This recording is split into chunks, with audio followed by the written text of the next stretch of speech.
नमस्कार, आप सभी का स्वागत है आपके अपने प्यारे परिवार लर्निंग डे पर। दोस्तों, आज के इस वीडियो में हम बात करने वाले हैं कि अगर आप पॉलिटेक्निक कर रहे हैं और आप सेमेस्टर का एग्जाम देने जा रहे हैं, चाहे फिर सेकंड, फोर्थ या सिक्स्थ, तीनों में से किसी भी विषम सेमेस्टर में है, किसी भी सम सेमेस्टर में हैं आप, तो आपके लिए ये वीडियो बहुत इंपॉर्टेंट होने वाला है। क्योंकि एग्जाम के बिल्कुल पहले अगर आप इस वीडियो को देख के जाते हैं तो मैं इसमें आपको 3 चीज़ें बताने वाला हूं जो आपको बहुत ध्यान रखनी है। और अगर आपको दोस्तों बैक से बचना है तो आपने अगर इन तीनों चीज़ों को फॉलो कर लिया तो बहुत आसानी से आपका बैक क्लियर हो जाएगा। किसी भी सब्जेक्ट में आप इस तरीके को अपनाओगे, मैं पूरे गारंटी के साथ कह सकता हूं, और ये ट्रस्टेड है कि आपको बैक कभी भी किसी भी कीमत पर नहीं लगने वाली है। तो आखिर क्या है 3 बातें, आगे इस वीडियो में हम करने वाले हैं बात। उसके पहले दोस्तों आपसे रिक्वेस्ट है कि अगर आप पहली बार लर्निंग डे के परिवार के इस यूट्यूब चैनल पर आए हो तो इस चैनल को सब्सक्राइब करके वीडियो को लाइक कर देना और कमेंट सेक्शन में इस वीडियो के बारे में कमेंट करके जरूर बताना कि वीडियो आपके लिए कितना हेल्पफुल रहा। साथ ही साथ आप हमारे साथ टेलीग्राम, इंस्टाग्राम, व्हाट्सएप पर ज्वाइन हो सकते हैं। आपको मेरी खुद की इंस्टाग्राम आईडी नीचे डिस्क्रिप्शन में मिल जाएगी, आप वहां को ज्वाइन कर सकते हैं। डेली शाम को 9 बजे सेमेस्टर एग्जाम से रिलेटेड आपको वीडियो चैनल पर मिलेगा, आप उस वीडियो को जरूर देखा करें। अब आइए दोस्तों बात करते हैं कि 3 चीजें क्या क्या आपको ध्यान रखनी है। जैसा कि आप सभी साथियों को पता है कि आपका एग्जाम 50 नंबर का होता है, मैक्सिमम 1-2 सब्जेक्ट होते हैं जो 60 नंबर के होते हैं, उनमें से 17 नंबर पाना कंपलसरी होता है। फर्स्ट सेमेस्टर में अगर आपने अभी सेकंड सेमेस्टर में, तो फर्स्ट में आपने देख लिया होगा कि बहुत सारे सब्जेक्ट ऐसे होते हैं जिनमें आपको 17 नंबर भी नहीं मिलते। तो ऐसी कंडीशन में ये 17 नंबर आपको कैसे मिलेंगे, उसी का सोल्यूशन मैं आपको बताने वाला हूँ। नंबर 1 तरीका अपनी कॉपी में आप नोट डाउन कर लेना कि आपको अपनी कॉपी में बिल्कुल साफ साफ लिखना है। क्या मैंने बोला? आपको अपनी कॉपी में बिल्कुल साफ साफ लिखना है और आपको भूल करके भी जेल पेन का यूज अपनी कॉपी में नहीं करना है। क्योंकि जब भी आप जेल पेन का यूज करते हो उस टाइम तो आपकी कॉपी बहुत सही दिखती है, उसके 1 हफ्ते बाद तक कॉपी आपकी सही दिखती है, बट जैसे जैसे टाइम बढ़ता जाएगा वो कॉपी पूरी की पूरी ब्लड आपकी होती जाएगी और फिर एग्जामिनर जब कॉपी चेक करता है तो उसको गंदा दिखता है। और यह एक बड़ा कारण होता है कि आपको आपके एग्जाम में नंबर कम मिलता है। तो नंबर 1 मैंने आपको क्या बताया कि अपनी कॉपी में बिल्कुल साफ साफ लिखना है। आपको जेल पेन का यूज नहीं करना है, आपको बॉल पेन का यूज करना है। आप हेडिंग जो होती है वो आप स्केच से बना सकते हैं।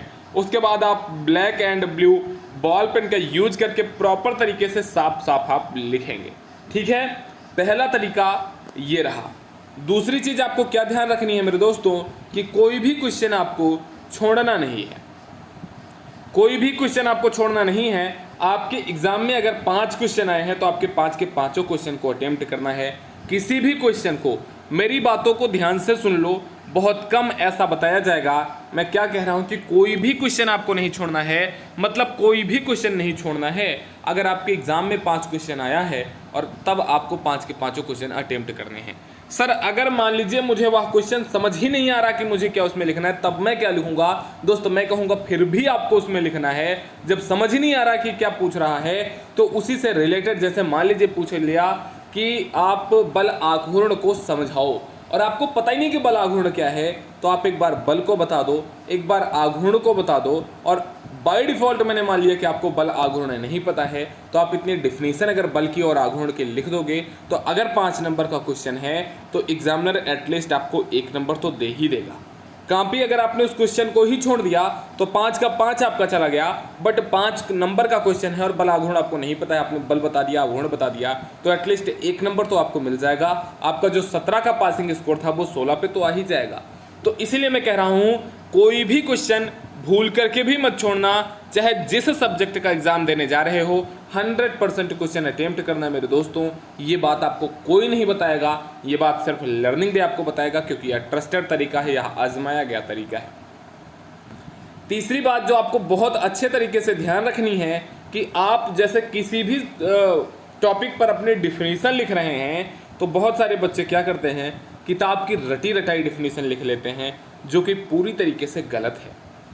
आप दोस्त क्या करो, अगर मान लीजिए किसी भी चीज़ को एक्सप्लेन कर रहे हो, किसी भी चीज़ की डिफिनीशन लिख रहे हो, तो आप उसको अपने आइडिया से कुछ ना कुछ उसमें लिखो। क्योंकि एग्जामिनर जब पढ़ता है ना तो उसको भी समझ आती है कि बुक की लैंग्वेज है या बच्चे की खुद की लैंग्वेज है। और अगर आपकी खुद की लैंग्वेज होती है तो वह लैंग्वेज ही अलग रहती है और उस पर चांसेस ज़्यादा होते हैं कि आपको नंबर बढ़िया मिलेंगे। और अगर आपने किताब की रटी रटाई डिफिनीशन लिखी है तो उस पर थोड़ा सा एग्जामिनर को भी ये लगता है कि चलो ठीक है, ये तो सबने लिखा है।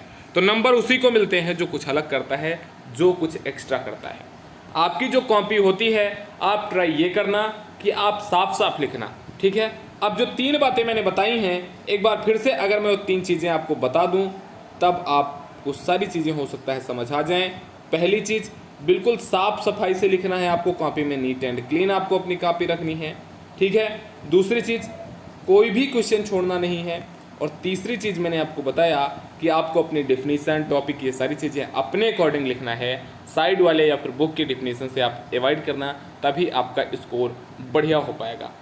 नंबर मत लिखना कॉपी में, क्योंकि बोर्ड ने ये सीधे सीधे निर्देश जारी कर दिया है कि अगर कॉपी में आप अपना मोबाइल नंबर लिख के आते हो तो आपने सब कुछ बढ़िया लिखा होगा, फिर भी आपको फेल कर दिया जाएगा। तो बहुत सारे बच्चे एक्सपेरिमेंट करते हैं कि नंबर लिख दिया, एग्जामिनर कॉल कर लेगा, तो ऐसा कुछ नहीं होने वाला। एग्जामिनर कॉल तो कर ही लेगा, बट फेल करके कॉल कर लेगा, है ना। तो ये सारी चीज़ें बिल्कुल भी मत आजमाना। नंबर भूल करके भी मत लिखना, बाकायदा बोर्ड ने इससे रिलेटेड नोटिस जारी कर रखा है, और जो भी बच्चा इस नोटिस को नहीं मानेगा उसको सीधे सीधे फेल कर दिया जाएगा। तो आपको ये सारी चीज़ें बहुत अच्छे तरीके से, बहुत ध्यान से समझनी है।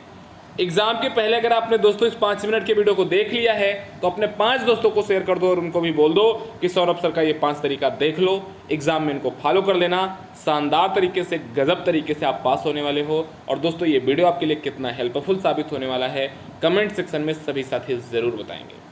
चैनल पर नए आए थे तो सब्सक्राइब कर लेना, दोस्तोों को शेयर कर देना, इस वीडियो को लाइक कर देना। हमारे साथ टेलीग्राम, इंस्टाग्राम, व्हाट्सएप ग्रुप पर ज्वाइन होने के लिए नीचे डिस्क्रिप्शन में दिए गए लिंक के माध्यम से जुड़ सकते हैं। नमस्कार, बेस्ट ऑफ लक दोस्तों, आपका एग्जाम बहुत बढ़िया जाए और डेली शाम को 9 बजे आप ज़रूर आकर के चैनल पे वीडियो ज़रूर देखा करो। थैंक यू, टेक केयर, जय हिंद।